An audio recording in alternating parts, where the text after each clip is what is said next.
Welcome to my channel. তোমরা যারা আজকে সিলেট বোর্ডে পরীক্ষা দিয়েছো, তো চলো তোমাদের বাংলাদেশের ইতিহাস ও বিশ্ব সভ্যতা প্রশ্নের উত্তর করি আমরা।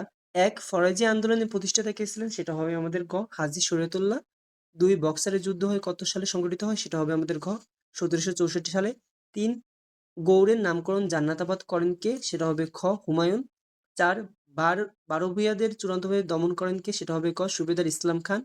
পাঁচে একটু উদ্দীপক দেওয়া আছে, আরাবির কোন সভ্যতার কথা মনে পড়ে? সেটা হবে ক গ্রিক। ছয়, উত্তর হবে আমাদের গ 2 এবং 3, সাংস্কৃতিক ভাব বিনিময় এবং রাজনৈতিক সমঝোতা। সাত, পলাশী যুদ্ধে নবাবের পতনের মূল কারণ ছিল কে? কি ছিল? সেটা হবে খ নবাবের দূরদর্শিতার অভাব। আট, মুক্তিযুদ্ধের সময় বাংলাদেশকে কতটি সেক্টরে ভাগ করে? সেটা হবে আমাদের ঘ 11টি। নয়, কৈবর্ত বিদ্রোহ কার সময় সংগঠিত হয়? সেটা হবে আমাদের গ দ্বিতীয় মহিপাল। 10, ঈশ্বরচন্দ্র বিদ্যাসাগর কোন কোন ক্ষেত্রে অবদান রেখেছিলেন? সেটা হবে ক বিধবা বিবাহ প্রচলন। 11, সসাত কৌমুদ পত্রিকা প্রকাশক কে ছিলেন? সেটা হবে খ রাজা রামমোহন রায়। 12, একটি উদ্দীপক দেওয়া আছে, সেটার উত্তর হবে গ পাকিস্তান বাহিনী আত্মসমর্পণের দলিল। 13, মুজিবনগর সরকারের মূল উদ্দেশ্য ছিল ঘ মুক্তিযুদ্ধ পরিচালনা করা।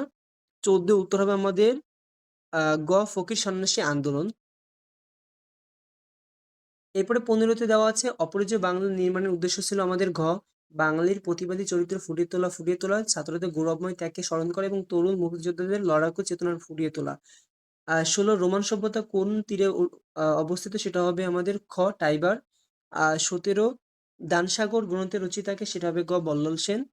18, প্রথম গণতন্ত্রের সূচনা হয় কোথায়? সেটা হবে ক এথেন্স। 19, উত্তর হবে আমাদের ক 1 এবং 2, হিন্দু মুসলিম সম্প্রীতি প্রতিষ্ঠা করে এবং জ্ঞান বিজ্ঞান ও শিল্পকলার উন্নতির জন্য। 20, একটি উদ্দীপক দেওয়া আছে, এটার উত্তর হবে আমাদের খ সিন্ধু নদী, সিন্ধু সভ্যতা। 21, উক্ত সভ্যতা গড়ে উঠেছিল কোথায়? পাকিস্তানে পাঞ্জাবে, সিন্ধু প্রদেশ এবং ভারতে পাঞ্জাবে, তিনটাই উত্তর হবে অর্থাৎ ঘ। এরপর দেখো 22, শশাঙ্কের মৃত্যুর পরবর্তী সময়ে অন্ধকার যুগকে বলা হয় কি? বিশৃঙ্খলার কারণে অন্ধকার যুগের সৃষ্টি হয়।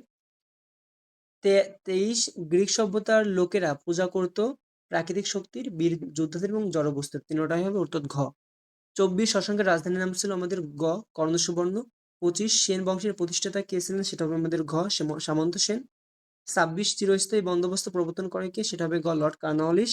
27, উত্তর হবে আমাদের ঘ তিনটাই। 28, একটি উদ্দীপক দেওয়া আছে, এটার উত্তর হবে আমাদের ফিরোজের সাথে ইতিহাসের কোন নবাবের মিল আছে? সেটা হবে গ সিরাজউদ্দৌলা। 29, মহিপাল ইতিহাসে চিরস্মরণীয় হয়ে থাকবেন কেন? সেটা হবে ক অসাধারণ কীর্তির জন্য। এবং 30, অপারেশন সার্চলাইট পরিচালনার মূল উদ্দেশ্য ছিল কি? খ বাঙালি জাতিকে দমিয়ে রাখার জন্য।